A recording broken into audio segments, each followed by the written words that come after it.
Welcome to USA Global TV and Radio, where our mission is to provide education, entertainment, hope, and inspiration. USA Global TV and Radio connects you with experts and audiences all around the world every single day to help you succeed in business and to live a richer life. Visit us at usaglobaltv.com to learn about career and life-changing training and mentoring programs like the Listening Mentor. Subscribe to our newsletter to stay informed about our special programs and offers. Discover how you can become a guest on one of our shows or a host or producer of a USA Global TV and Radio show of your very own. That's USA Global TV and Radio, where the doctor is always in.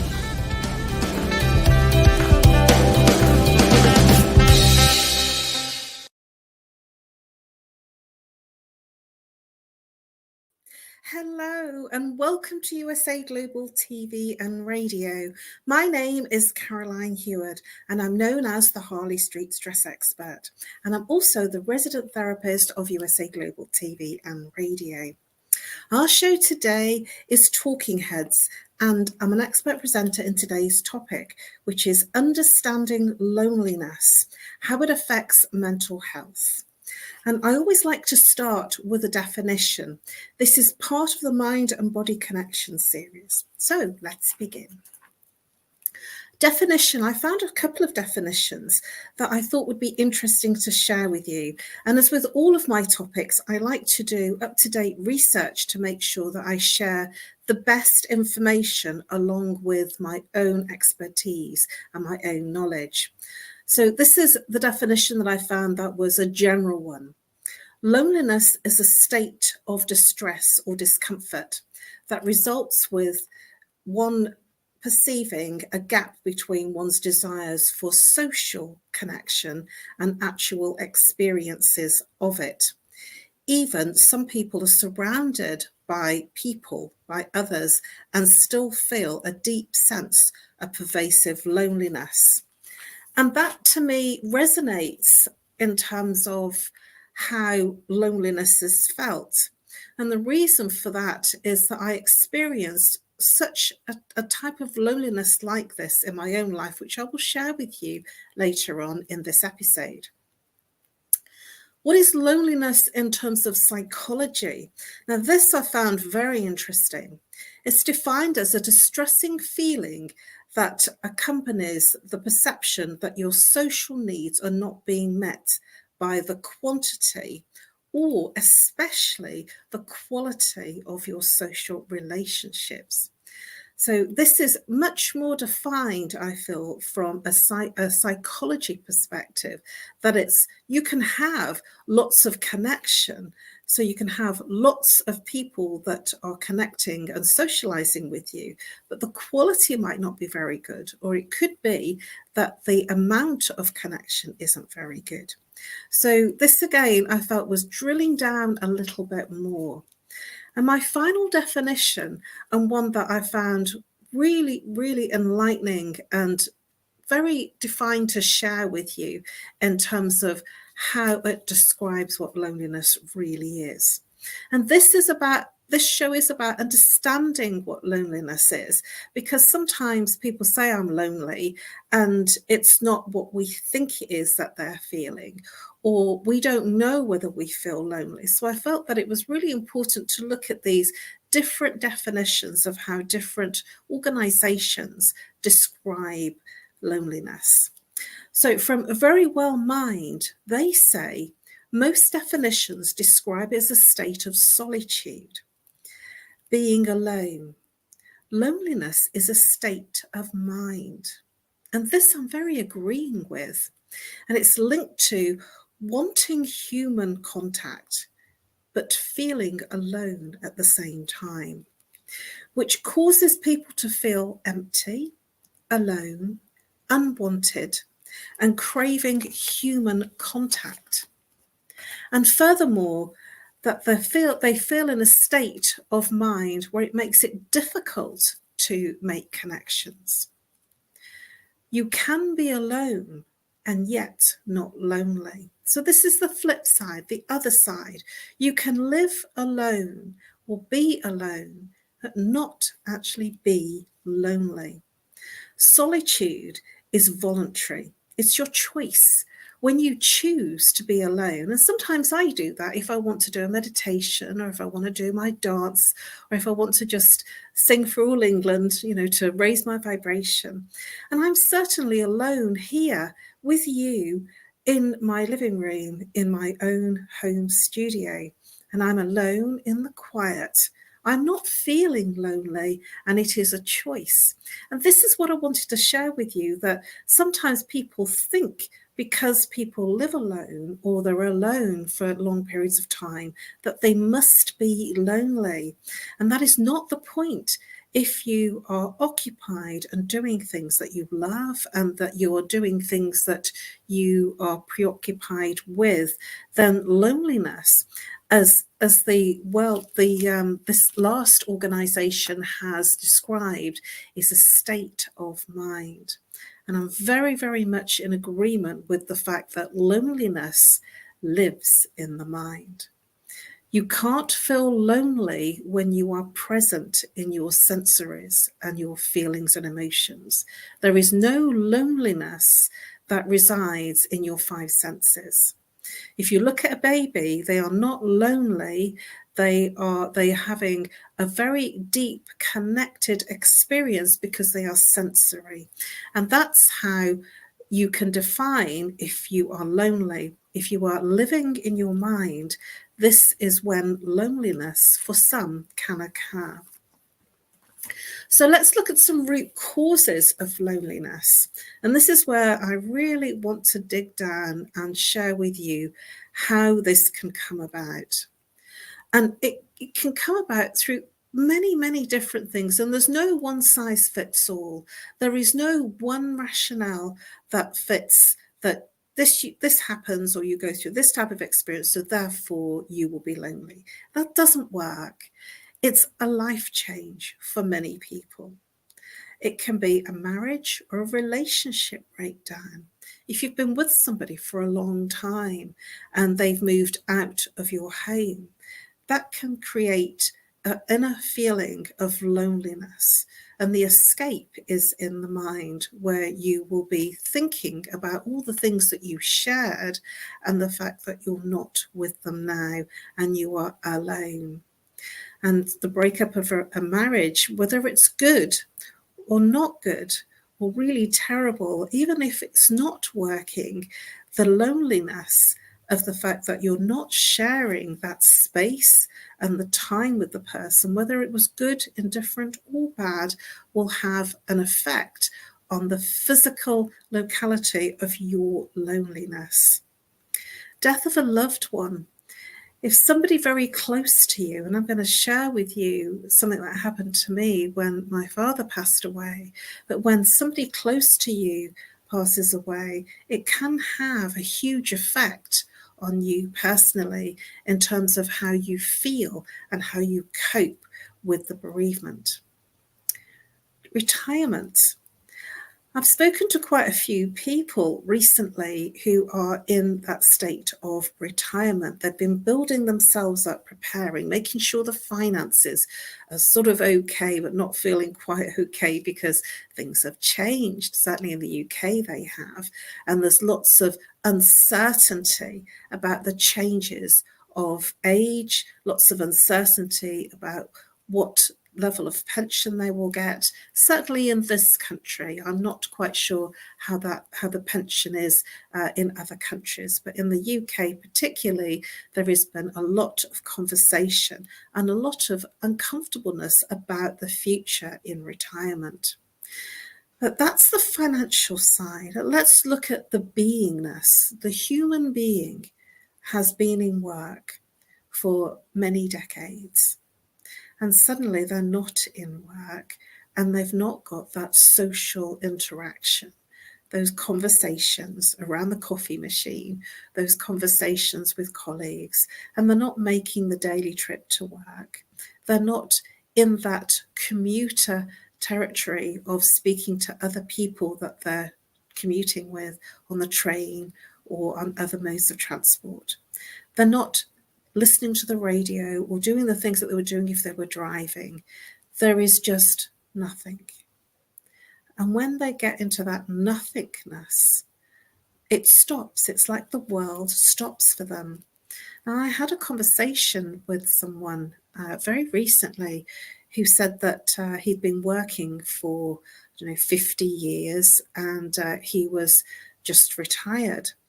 And he said that he was feeling really out of sorts about it. He said he felt very anxious and very stressed. And he mentioned the word loneliness. He said he felt very lonely. And when I dug a little bit further into what he was feeling, it was because he was missing the interactions of the work environment, even though it was very hard work and he was in a big environment of a team and lots of interaction in terms of interdepartment teams and also other global entities within the organization. And he was constantly working to such a point that he didn't have time to think. And he also shared with me that he didn't have any hobbies. He didn't have anything that he did apart from go to work and come home and eat, sleep, and prepare for the next day. And so when his life stopped in terms of work, he didn't know what to do, and he was stuck. And in this place of being retired, he felt a hopelessness of being out of work. Even though he was getting his pension, he said that there was a feeling of isolation from what he used to do versus what he was able to do now. And he was trying to find things to fill his time. And he was feeling very isolated. Now, isolation can create a level of loneliness. It can create a sense of not being wanted or needed. And that's certainly what he shared with me, that he didn't feel needed, wanted, or cared for. And he had such a lot of impetus in his work, in his working life, and he'd worked for the same company, I think he was telling me, for about 30 years. And he said he's given his life to this company and now it's all gone. And this is how some people can feel the isolation, the desolation of loneliness, of feeling alone and not wanted anymore. And so this can create a level of loneliness. Moving house or country. Certainly in our current times, we've become a global marketplace. And what happens because we're global is that there is more travel. And some people, especially in our current times, there's been a lot of war and civil unrest and conflict where people are leaving their home countries and their home cities because of fallout, and they've become a lot of refugees and people displaced because of war or civil unrest. They've been displaced from their normal home country. And so they're traveling across to the UK, to Europe, and to other countries, and starting over, starting again in a new country with a new identity and a new way to live. And many people in this label of identity and being a refugee, of not a home, that out of their home, they would have had things, belongings, they would have had a life and a culture and a lifestyle, and all of that is gone and they have to start again. And they will feel a level of loneliness from what they had versus what they experience now. And there are many people in this situation that can't understand why they feel lonely, because they've been so caught up in the doing and the activity that they become a state of being of loneliness, and they're thinking and analysing and not experiencing what they were experiencing in terms of their life and feeling isolated from what they know. So being out of comfort from their own home country and environment and culture. I've known many people that have moved out of the country into the city. Many people travel from the north of England and go to the city, to the south of England, and work in London. And many people are not going to homes where they're with family or friends. They're actually living alone, and they're working and living alone. And this can create a level of isolation and loneliness, even though the pay packet might be good and the promotion's good and the opportunities. I've spoken to many people that are suffering with a level of loneliness because they've come from a different country, because of education or an apprenticeship, or certainly opportunities in terms of career. And they are lost and lonely because they've lost their culture, their lifestyle. And certainly moving from the north of England to the south of England will be quite a culture shock for many people. Financial crisis. Many people, especially in our today's current times, are suffering a financial crisis where they've had to sell their home, downsize, or even sell where they are. I've known of many people that have sold their homes and they're now living in caravans or on boats or even in a shed. And so this will have an impact on all the creature comforts that they had from their previous home. So this will create a level of isolation, solitude, and loneliness. Illness. And I've experienced this myself, that if you experience something like an immune disorder or excessive pain that prevents you from going out and about, or you've got anxiety or depression, or you're feeling really stressed, or you've got any sleep problems, that you don't want to go out, you don't want to socialize because you're coping with the illness or the pain. And I remember when I was suffering with osteoarthritis and I struggled to do anything, I struggled to walk very far.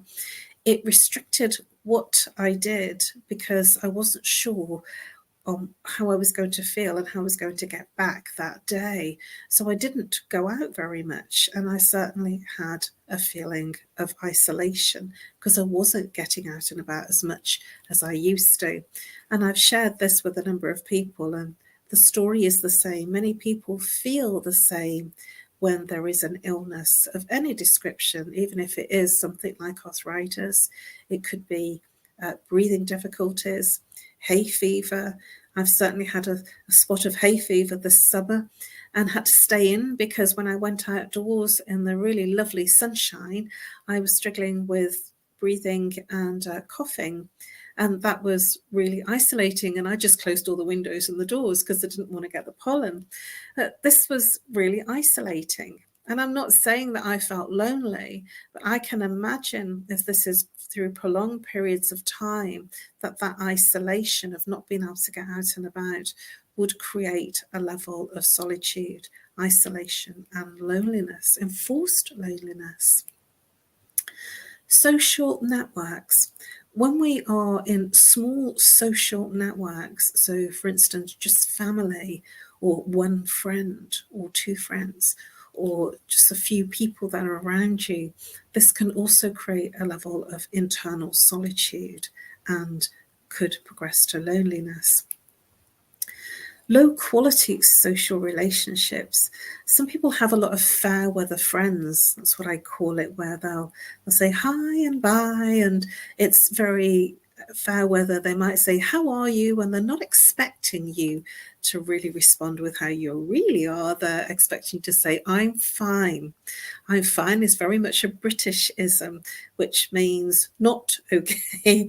So if you hear somebody say, I'm fine, question them again and ask them, how are you? And if they say, I'm fine, ask them a third time and they'll probably open up.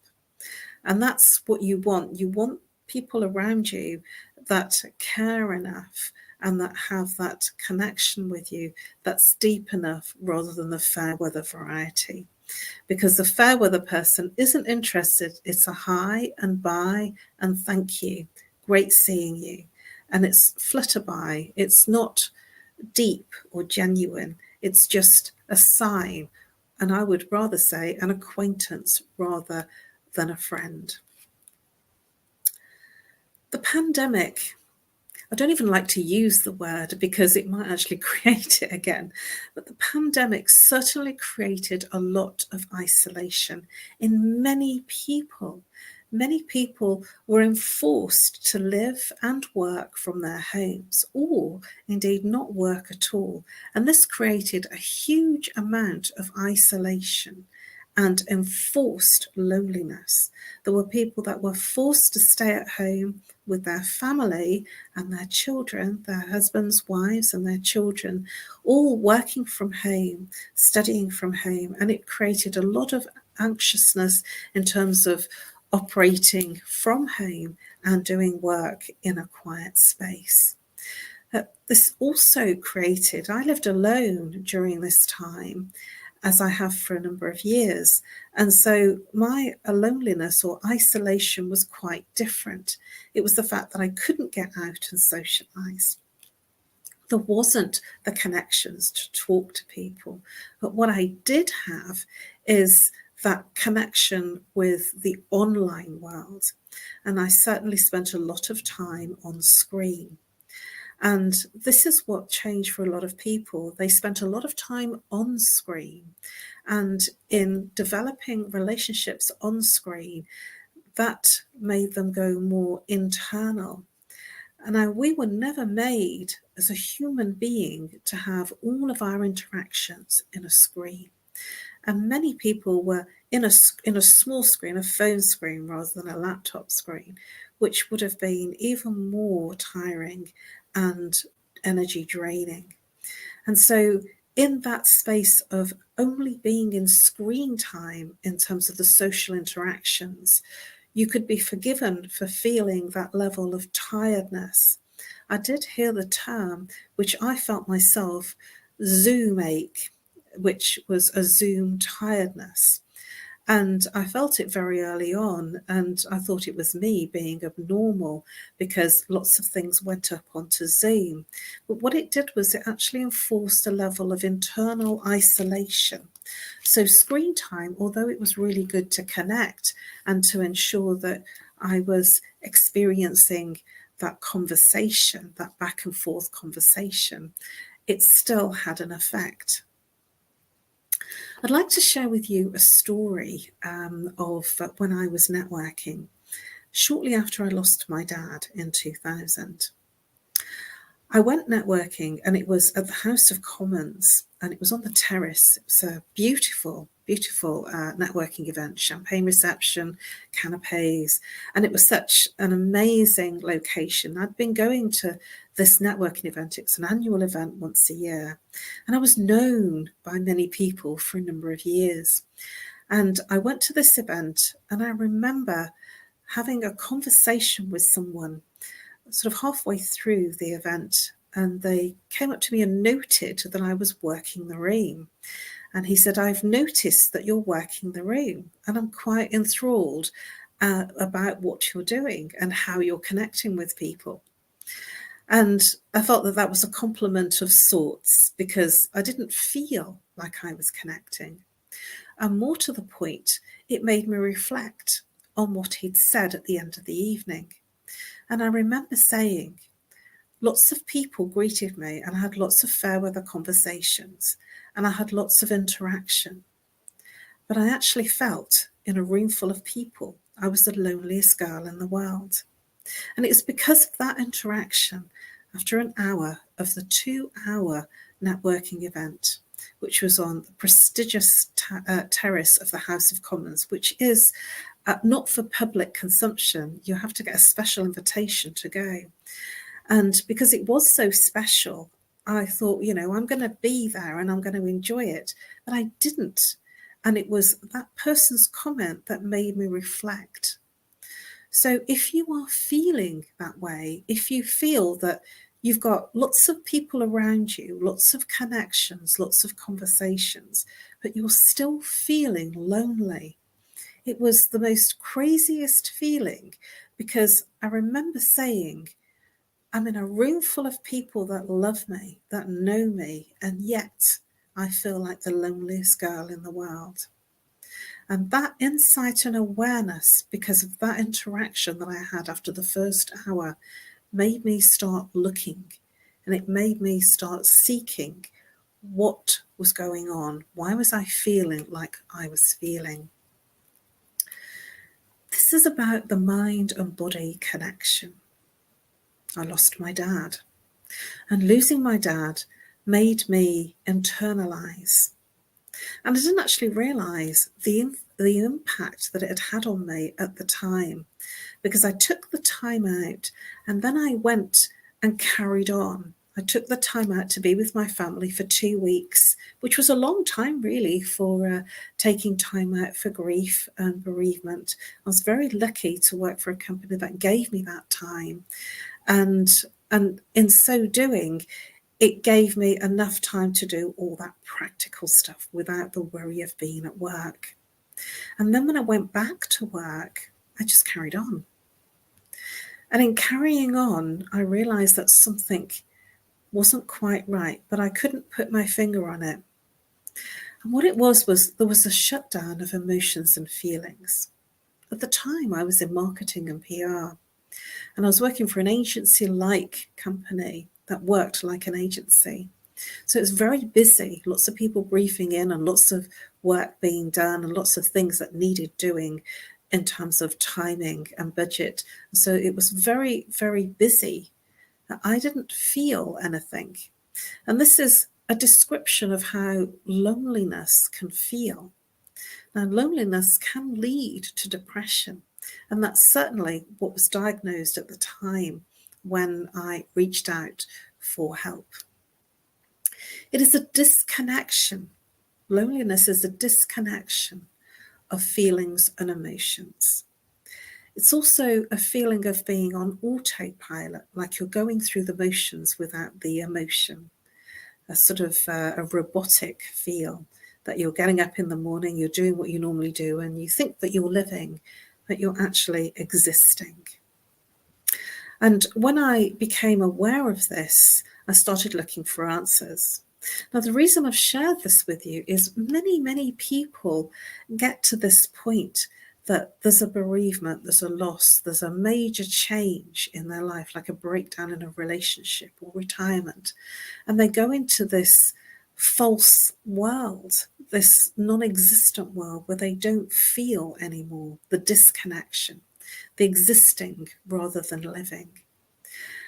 Until somebody says something to you or you become aware, you can't do anything about it, and you just carry on existing, being on autopilot and not experiencing life. It's almost like you're watching yourself in a TV screen, not being in that TV screen and living it.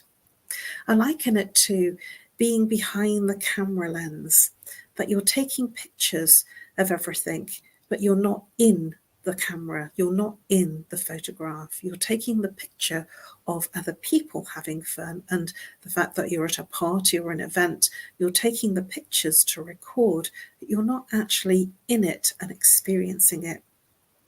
And so then I explored, and it was a little while later, I explored existential coaching. And existential coaching is something that I hadn't even realized was a word or a thing. And what it is when people have a major life change, such as a bereavement or a breakdown in a relationship, they seek answers. They seek reasons, rationale. Why? Why has this happened to me? And so each time I've had an existential crisis or a change, a major change in my life, I've gone out looking for answers. And it made me an existentialist. And I thought that was a really cool definition, because I didn't know what made me keep looking or changing. And it was almost like each major thing that happened made me look and reevaluate life. And this is what happens when you're lonely, that you start to reevaluate who you are, what you do, how you fill your time, and what you want to do. And because you have a lot of internal thinking, because you've escaped into the internal mind. So there has been a research study that was done by the Norwegian University of Science and Technology, Department of Psychology. And they studied loneliness and how it may predict mental health issues. And the study followed 2,600 people over a 20-year period. I thought that this research was really, really interesting because I'd not heard of anything like this previously, and I thought it was fascinating to find this piece of research. And they found there was a correlation between loneliness in adolescence and the risk of developing mental health problems. Let me say that again because it's huge. They found in their research over that 20-year period of studying adolescents into their adult years that loneliness in adolescence, they had a risk of developing mental health problems such as psychosis, bipolar disorder, depression, and depression in adulthood. Now, they also identified in the research that they couldn't predetermine the cause.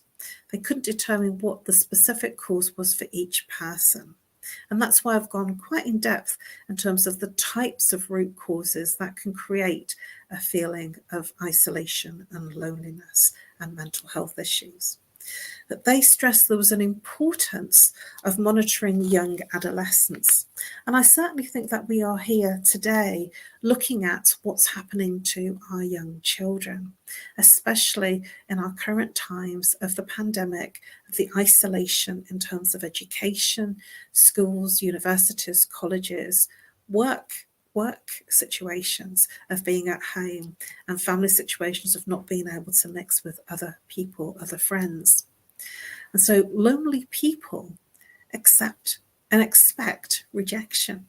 Interesting, isn't it? And it's because they feel that isolated, they expect a level of rejection. So they're waiting for it. They're waiting to be rejected so they don't feel dismissed, and so they don't get upset about that rejection.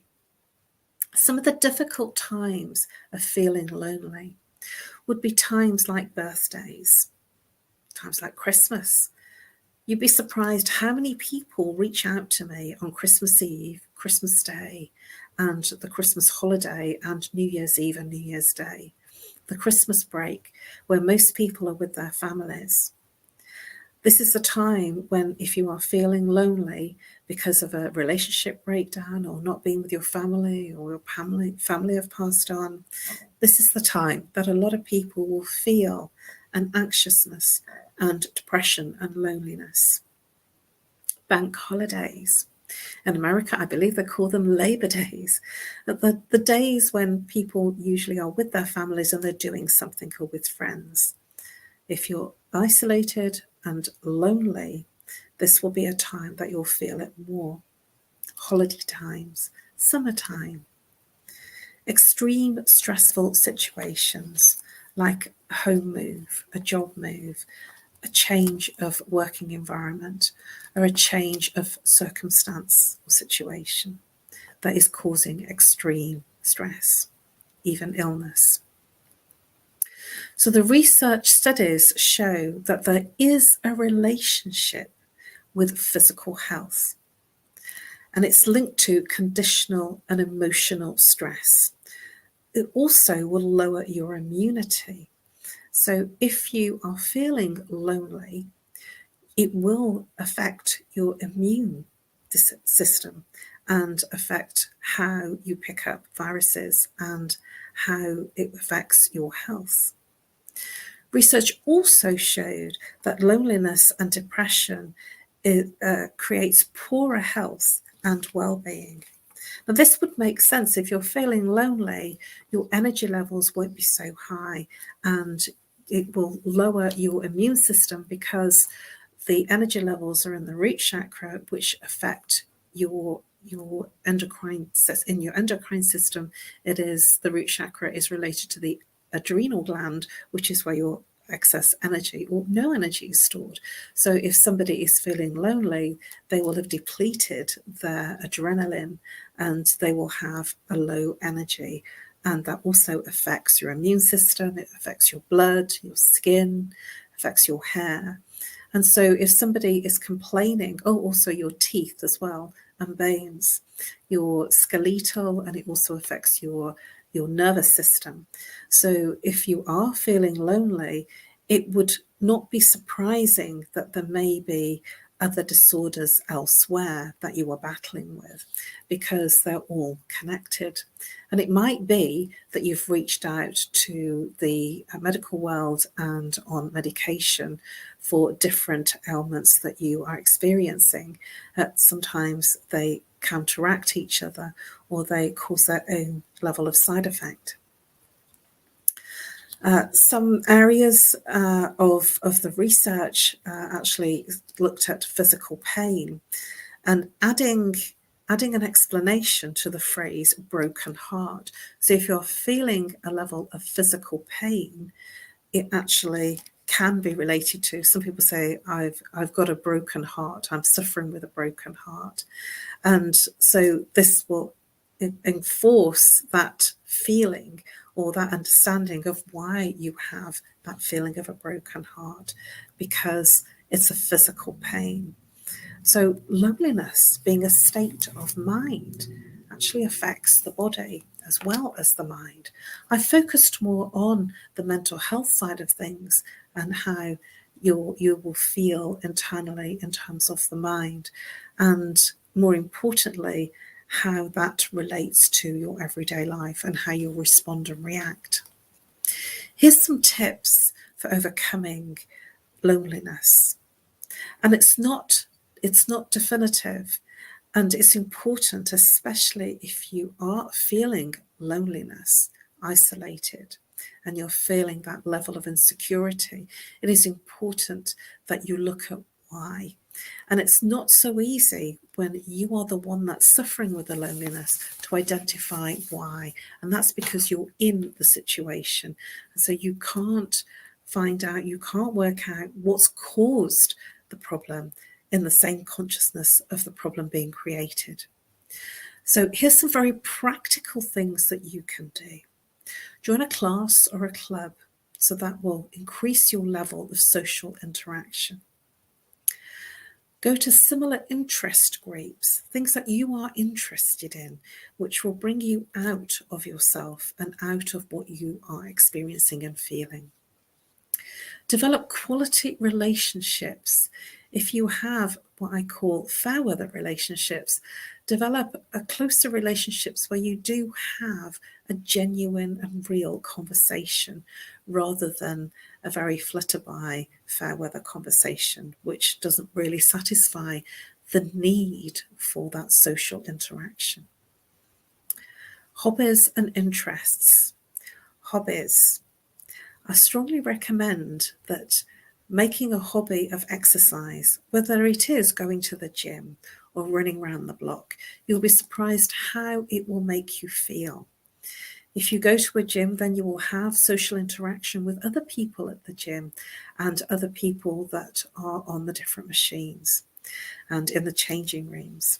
I always find that when you're in these kinds of environments, that it makes you feel different and it gives you an energy lift. Even if you haven't exercised much, it's that level of social interaction. Pets. Get a dog or a cat. You'll be amazed at how affectionate they can be, and they will be your friend, and they don't have an argument about being your friend. They will be there for you, and it's amazing how much of a deep emotional effect they can have on you and you being in charge of your pet. Connect with strangers. I do that all the time. I speak to people if I'm in a store, in a shop. Speak to your neighbours, even if it's fair weather, even if it's just, it's a lovely day today. It's surprising how something that's small and conversational will lift your mood. Getting out there is the key. Now, you might still feel lonely, as I mentioned earlier on, even though you're getting out there, which could be that you're in a depression, like I described to you earlier on after I lost my dad. So if you are feeling, even though you're doing all these things and you're feeling still that loneliness or that isolation, even though you're connecting with people and doing all the types of things that I've mentioned, it could be that you're in a depression. And if that's the case, it's much deeper and requires an intervention. It requires physical help from somebody that can give you that professional intervention. See a therapist. Cognitive behaviour therapy will look at your thoughts, your feelings, as well as what comes out of that, which is your behaviours. And when you are looking at the thoughts and feelings that aren't working for you, you'll be surprised how that will change how you interact and how you feel. It's amazing when you become aware of what's not working, how it changes how you feel and how you experience life. Because you could be locked in this state of loneliness for a long time if somebody doesn't say something to you. I was very lucky. I had people that made comments and I listened. And hearing some of the feedback made me question and made me look for some answers that sometimes we're not that lucky. So if you are feeling disconnected, if you are feeling lonely, isolated, even if you're out and not feeling that connection with people, reach out. Thank you for your attention and your interest. Please subscribe to USA Global TV and Radio. You'll find all of my Talking Heads episodes over the last few years under my name, Caroline Heward, under the relevant years. Please do reach out to me if I may be of service to you. I offer a free 15-minute discovery call, and I'm offering a ridiculous offer at the moment for an hour consultation for £50 right now. So whether you're watching this on the live or the replay, do reach out to me because I know I can help you because I've been there myself and I've cured my own isolation, solitude and loneliness. You can contact me on nomorestress@live.co.uk or call me if you're international +44. If you're local, 07523 120 189. Please reach out.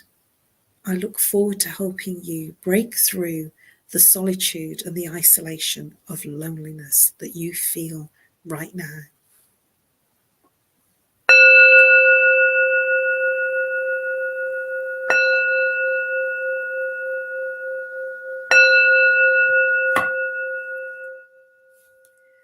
Namaste.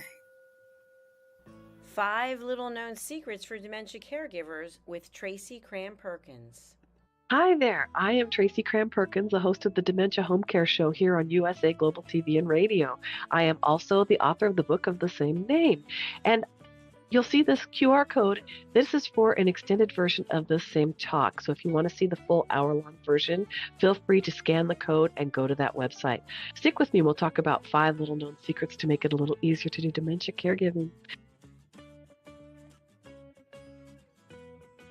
What you're seeing on the left-hand side is a healthy aged brain, age 55 and above. The one you're seeing on the right is an Alzheimer's disease brain. It is in moderate disease. It is shrinking. It has holes in it. The memories that were in those holes no longer exist. When you're learning something, let's say in kindergarten, you learn how to tie your shoelace. Well, then by the time you're in second grade, your brain remembers that information from tying the shoelace and applies it so you can learn more quickly how to tie more complex knots. So the brain is hardwired to do this for us. So it helps us learn faster so it doesn't take us long to acquire knowledge. The brain is looking for the information and they pick the closest to wherever that hole is. Let's look at some tips that we can use to help do that. These are 5 simple tools you can use as a dementia caregiver to help your loved one. The whiteboard is a useful tool in recording the day's activities and the answers to repetitive questions. The calendar clock is a very useful tool to orient your loved one on the day, the date, and the time, and remind them of upcoming appointments. The communication cards are a great tool to bridge the gap when they can no longer tell you what's wrong. And then there's the pill minder for when your loved one is still able to take pills but needs prompting. The final tool I want to share with you is the memory book. It tells your loved one's story. It's a great tool for distraction, redirection, also as a conversation starter, and telling you where they are in their story so you know how to answer their questions. Music is probably the most powerful tool in your toolbox after laughter. Music is a way to maintain connection. It sticks with your brain longer than any other thing, including reading. When you're having an issue with somebody, you can play their favorite music if you move them to another room, something that makes them happy, or you can start singing songs together from their childhood. These are some of my favorite books for caregivers. My show airs on the third Tuesday of every month, and you can view past episodes on YouTube. Thank you, everyone. This program has been brought to you in part by Tracy Cram Perkins. Connect with her and order her book at tracycramperkins.com. For more information about Alzheimer's disease, support resources, and how you can help, contact the Alzheimer's Association at 1-800-272-3900 or visit their website at www.alz.org. They offer 24/7 helpline support and a wealth of information to assist you and your loved ones.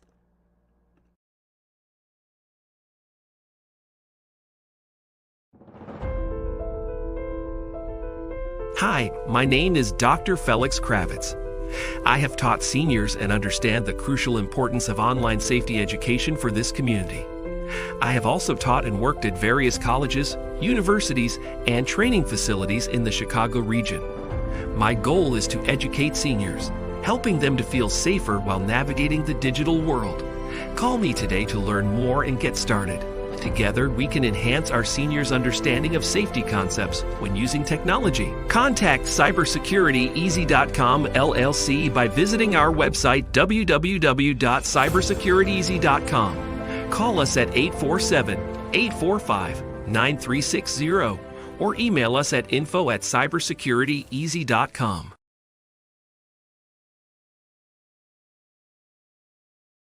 USA Global TV and Radio proudly presents our partner and sponsor, Mr. Philip Sykes and the British School of Excellence. Building confidence, changing lives. And now, proudly presenting the Polished Professional. On a transformative journey with the British School of Excellence's comprehensive suite of masterclasses, crafted to elevate your professional and personal life. 8 outstanding modules will elevate you to the next level. Module 1, Exploring Life's Purpose, delves into the depths of self-discovery, guiding you to chart your unique path to fulfillment and success.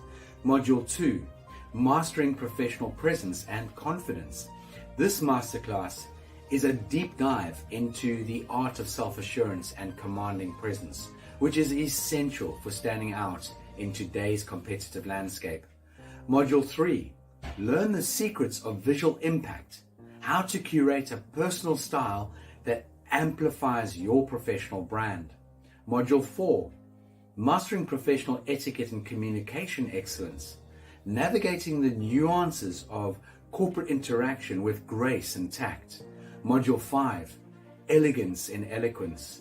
We impart powerful techniques to captivate and persuade any audience with your oratory skills. Module 6, Unlock the potential of your emotional intelligence, EQ, and harness the ability to connect, empathize, and lead with emotional savvy. Module 7, Mastering DISC, building a gateway to understanding behavioral styles, fostering better personal and professional relationships. Module 8, Mastery in Dining Etiquette, building your confidence to perfect the subtleties of dining with finesse, enhancing your social savviness at any table. Step into the Polished Professional program where poise, elegance, and excellence aren't just taught, they're instilled for life. Join us to redefine your potential and polish your professional edge. To learn more, go to thebritishschoolofexcellence.com. The British School of Excellence are investors in people. Let us invest in you.